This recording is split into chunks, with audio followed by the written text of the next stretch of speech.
In September 2013, Stephen Elop walked onto a stage in front of hundreds of employees. He was about to announce that Microsoft had just bought Nokia for $7.2 billion.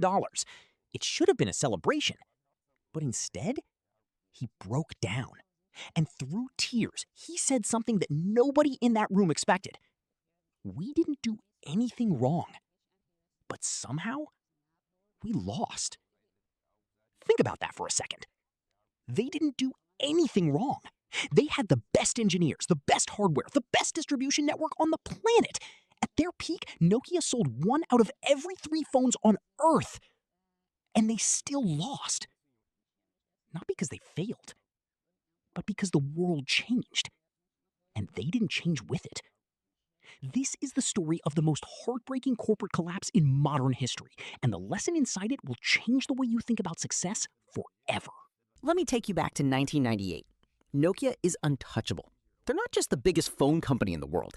They're the biggest consumer electronics brand in the world. Bigger than Sony, bigger than Samsung, bigger than anyone. In 2000, Nokia's market value hit $250 billion. Think about that number. $250 billion. They controlled 40% of the global mobile phone market. In some countries, it was over 70%.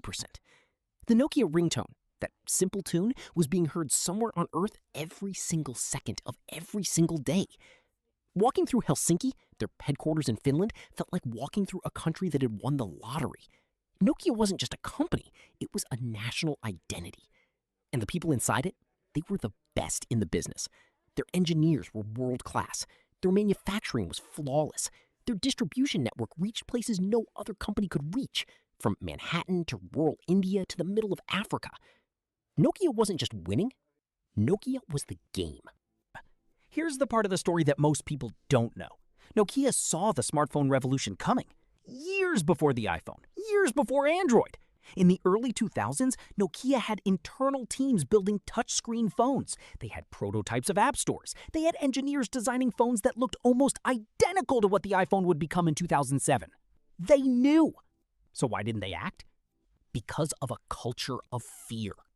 See, Nokia had become so big, so successful, so dominant that failure was no longer an option inside the company. Managers were terrified of bringing bad news upward. Engineers who raised concerns about competitors were ignored or sidelined. Middle management filtered out anything that challenged the status quo. There's a Harvard Business School study on Nokia that found something remarkable. The people at the top of Nokia were afraid of their own engineers, and the engineers were afraid of their managers. Everyone was afraid of everyone. In a company that big, fear doesn't look like panic. It looks like politeness. It looks like meetings. It looks like, let's study this further. It looks like nothing getting done.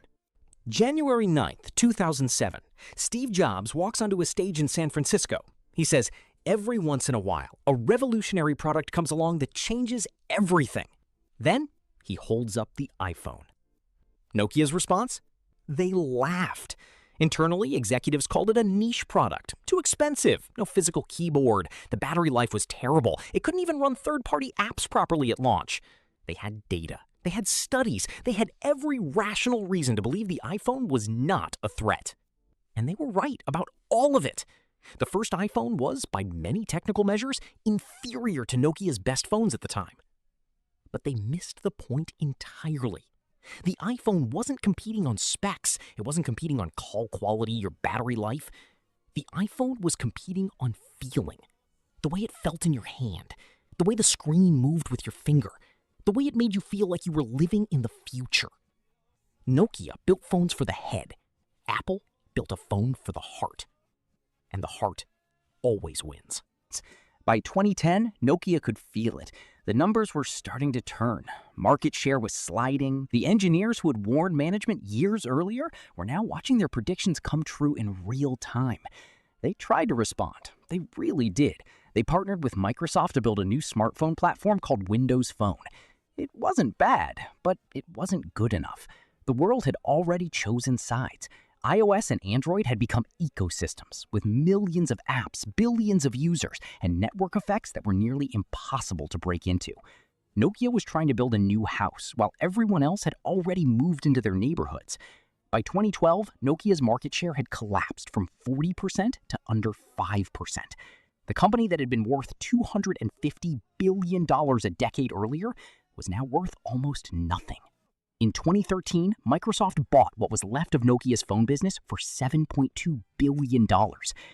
And Stephen Elop walked onto that stage and cried and said the words that haunt every business leader who hears them. We didn't do anything wrong, but somehow we lost. Here's the truth about Nokia that nobody wants to admit.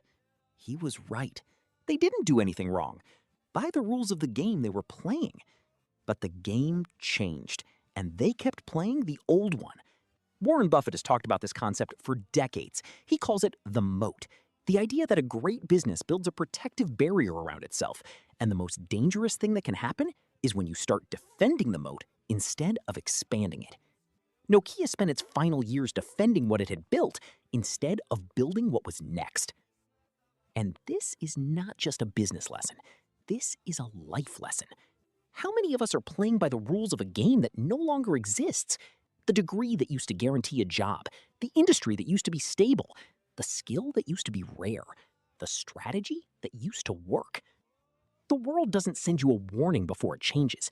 It just changes. And the people who survive, the ones who don't end up crying on a stage somewhere, are not the ones who did everything right. They're the ones who stayed curious, who kept questioning, who never confused past success with future safety. Nokia didn't do anything wrong, but they stopped asking if they were doing the right things.